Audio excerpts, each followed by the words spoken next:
So I met you at YFM. Yeah. Okay. Do you remember meeting me at YFM? You know what the crazy thing is, Jill? I don't remember clearly the day we met because you were always there. You were always a part of the YFM team from a commercial level, being based in Cape Town.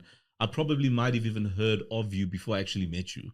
I'm going to start by saying I probably must have called you because I needed help with maybe a brand I was dealing with at the time.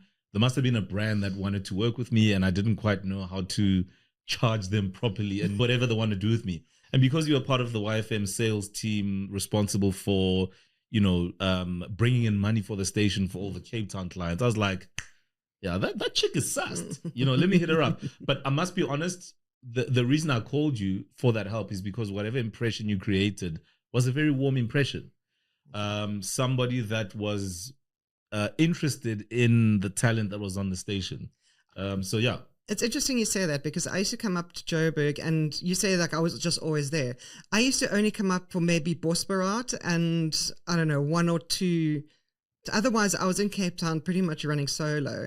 But the difference and something that I could never understand about YFM sales was that nobody was sitting in the studio with the DJs. And I used to come up and spend my entire trip sitting in studio, listening to the shows, talking to the DJs, finding out what are their actual personal interests and what are they doing, what they're busy with. So I used to have to come and gather as much information from the actual product of what I'm selling before I could take it back to Cape Town where no one could even hear the station. So I think what you did was valuable, and I think our relationship, actually, I remember our time at Bosparad.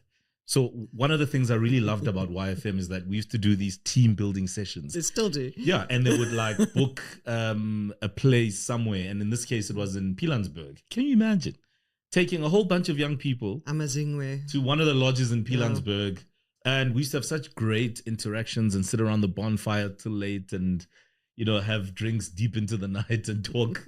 and if you think about the vibe and the energy at the time. I mean, DJ Spoo was still there, Chili M was there, Dinewa Ranaka was there, Sizwe, Scoop was there. So it was, I can understand why you'd want to hang out with us. Well, I mean, to be quite honest with you, I wasn't exactly welcomed into the sales force at YFM in Joburg. I found because I handled things so differently as well, and because I wasn't sitting on the sales floor, I didn't really have a relationship with any of the actual people I was supposed to be working with. So, and I was also, because I came from Cape Town, there was a bit of a sort of stigma around this Cape Town white chick coming now to try and sell a black youth radio station. What does she know about that? Yeah.